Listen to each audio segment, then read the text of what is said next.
This is an unofficial, fan-made audiobook. All original stories are owned by Wizards of the Coast. If you are enjoying these stories, please consider subscribing to my Patreon over at patreon.com/voxoraculum for some special patron-exclusive content. Thanks. On with the story.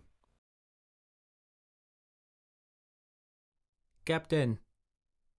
The lieutenant jogged up beside him, kicking up a spray of dusty sand that drifted sideways in the breeze, sweeping over the craggy steps that hot afternoon. Do you see that smoke over there on the horizon, to the east of Golem Rock? That could be a Mardu camp. He raised his arm to illustrate the vector, and pointed with his gloved hand, each overlapping metal plate of the articulated fingers clicking into place as he straightened his index finger. Good eye, Reza responded, scanning in that direction. But that is no Mardu encampment. We would see many campfires, as they like to make a show of numbers in order to confuse enemies. And if it was a Mardu scout, the only evidence we would see would be the hoof prints left in the dirt. Reza breathed a quiet sigh of relief that his lieutenant was wrong. Let us pray, he thought, that we do not make contact with the enemy for the remainder of this patrol. He looked over his shoulder at his men, 50 strong, walking in 2 columns, maintaining a disciplined march, but engaged in small talk and laughter.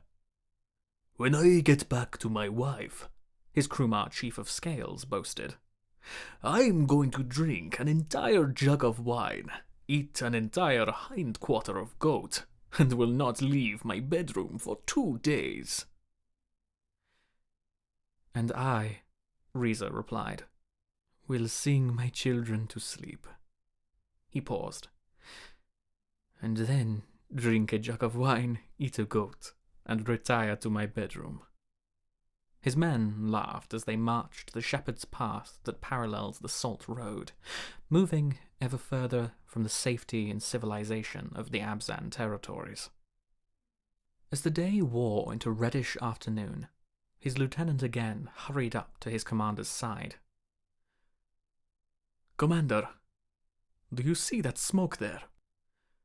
He pointed it out in the hazy distance. It looks like many campfires. Yes, Reza replied, slowly, his smile fading. I do see that. He stopped, and his men drew to a halt behind him. What do you make of it? Sir, his battle priest said, I do not think that is a campfire. I sense something very different. The patrol marched on, more quietly now, as they approached the distant smoke.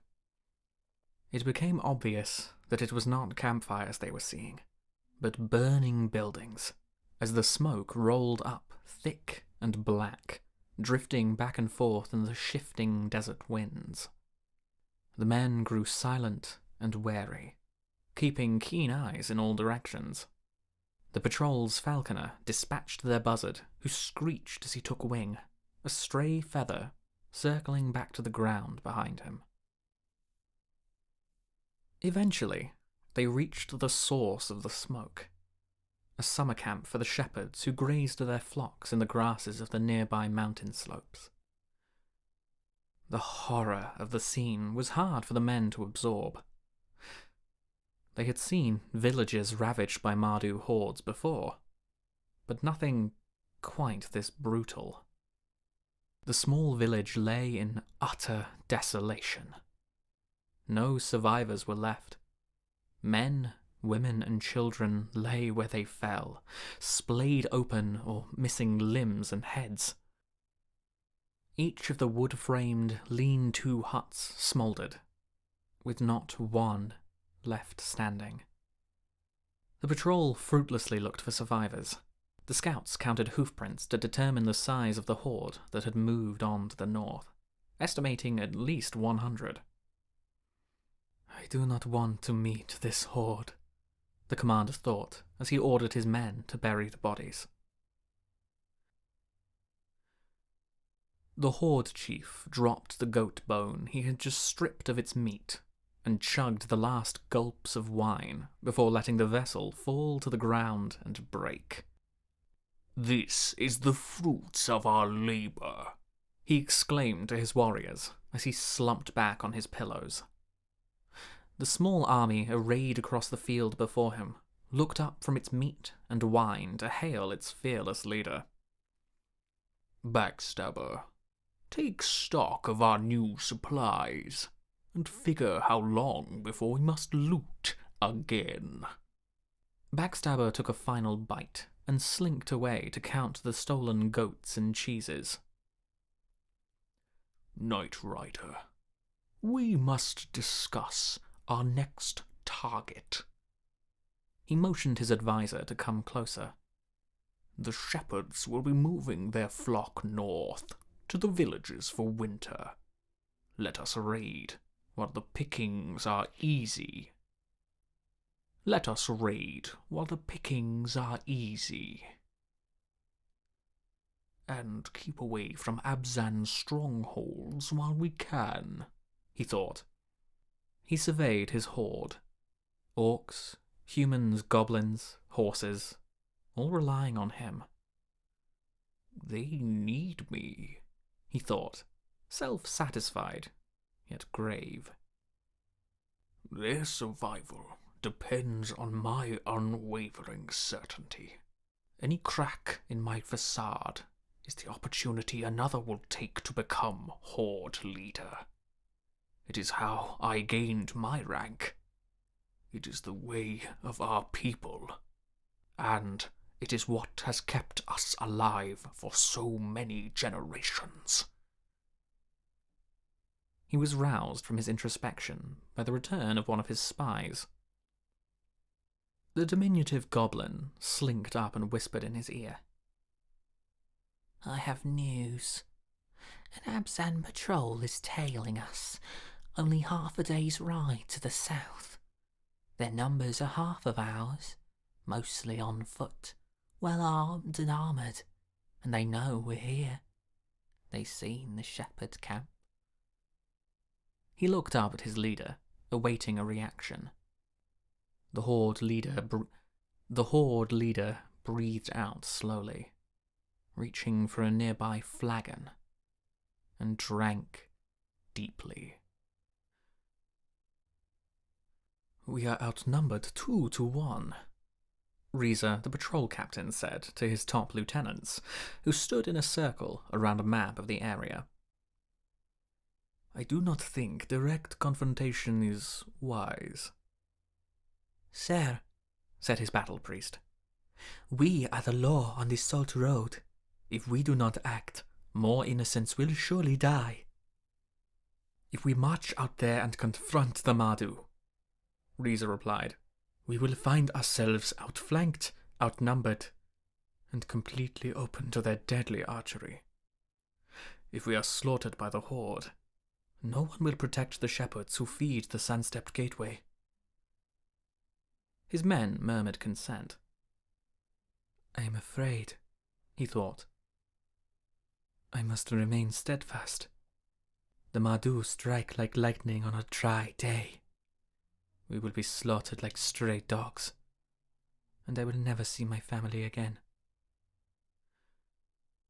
We will fall back to the oasis on Canyon Falls and await the larger Salt Road patrol. Once we rendezvous, we will have the strength and support to drive the horde back to their lands. Lieutenant, send runners to find the patrol and apprise them of our situation. Also, engage our spies to put eyes on the horde." When the Abzan had finished burying the dead and giving their rites, the patrol rested briefly before packing up and backtracking toward the oasis. The horde chief stood up and brushed crumbs and gristle from his belly. "Abandon your feast. He yelled with a suddenness that froze his warriors arrayed around him for hundreds of yards. "The foolish Abzan have sent a patrol after us that is half our strength. Once we slaughter them, we will be free to raid these lands at our will. Anyone who makes an Abzan kill may claim the spoils of the body." The leader's advisors stared in shock at the unexpected dictate. Only the quartermaster spoke up. "I advise against this," she said. "We are fat with supplies and hope to give our warriors a deserved rest. If this patrol is so weak, they're no threat to us. Let us feast for a night and enjoy our victory." Anger flashed in the Horde Chief's eyes. "Do you want the responsibility on your shoulders? Because if we wait, the Abzan will gather their strength and build their defenses. Reinforcements are never far behind their patrols.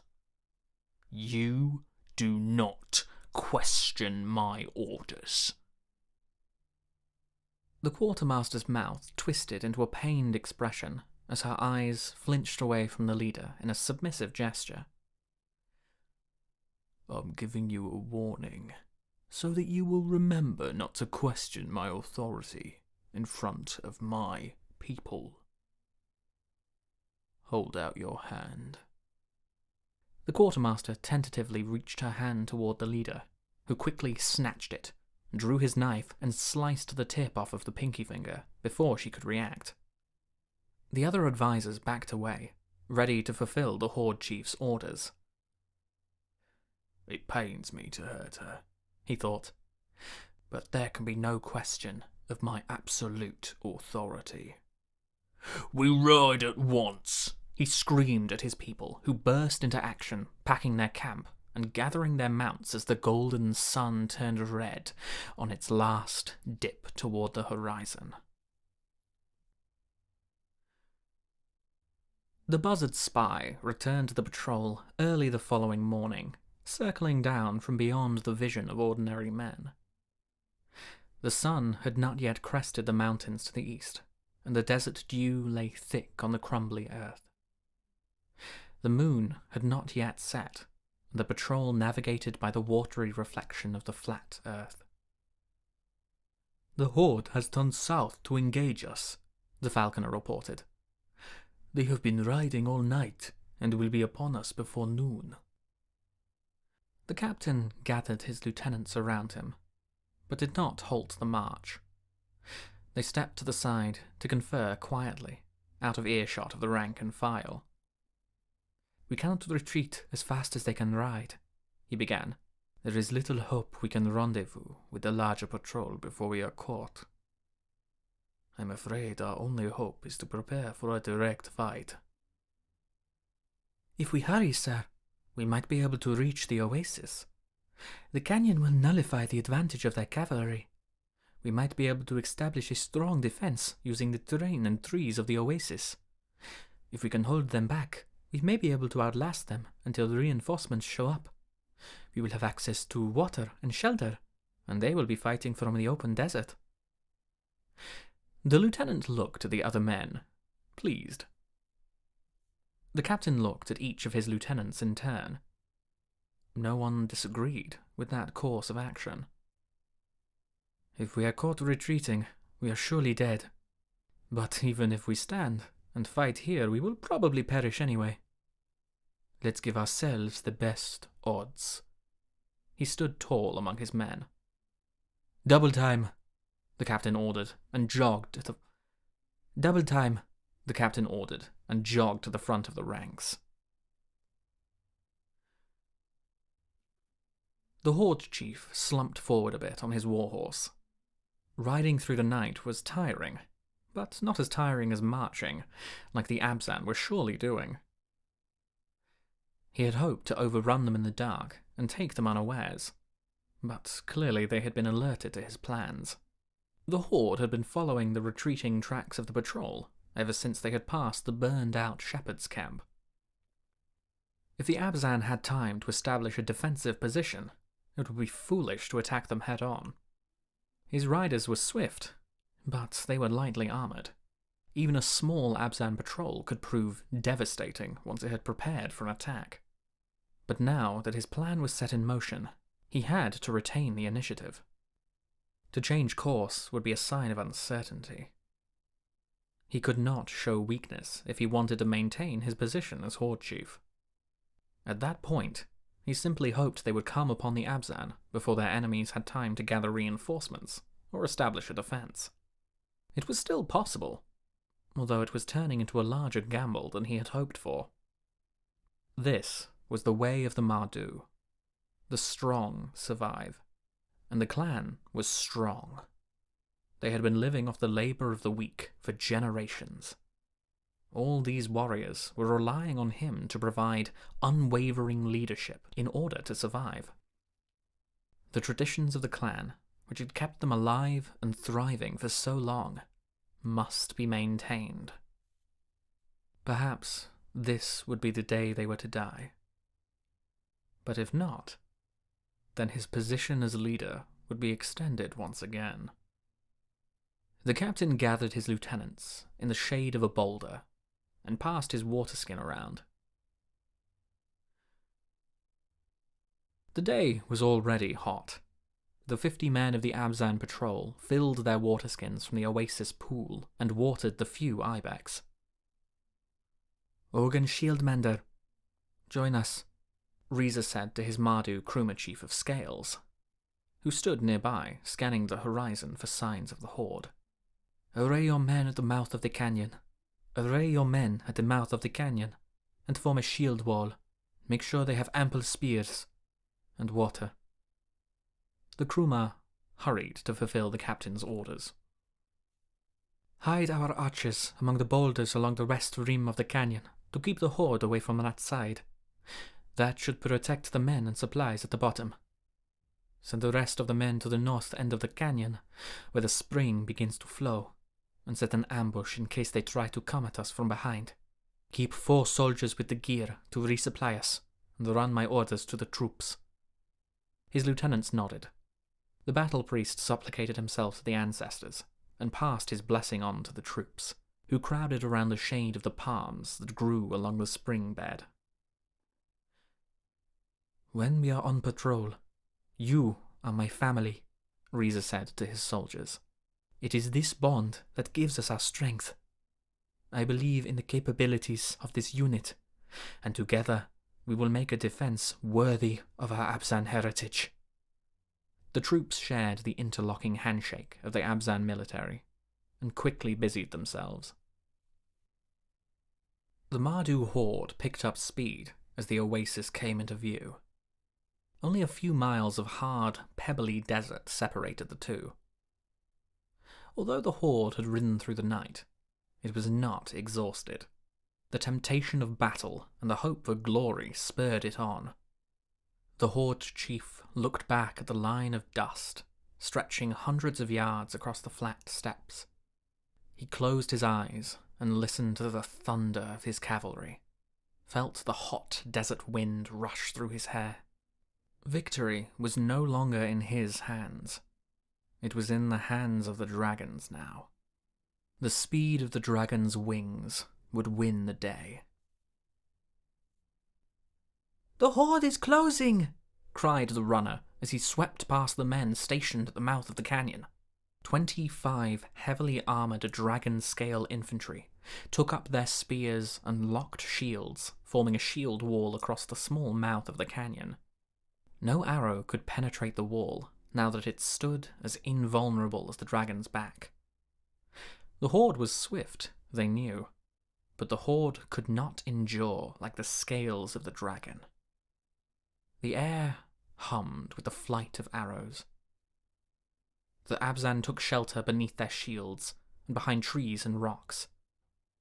An unnatural wind blew into their faces, and for a surprised few, there was no shelter from the barrage. The dragon-scale infantry nervously filled in the holes left from their fallen comrades. The Mardu horde fluidly divided into two, on the hoof, wheeling toward both ends of the Oasis Canyon.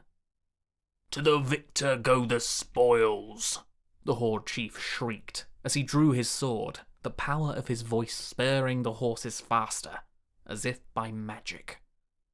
He rose in his saddle just in time to see the tower of the Abzan siege elephant poking through the haze in the distance.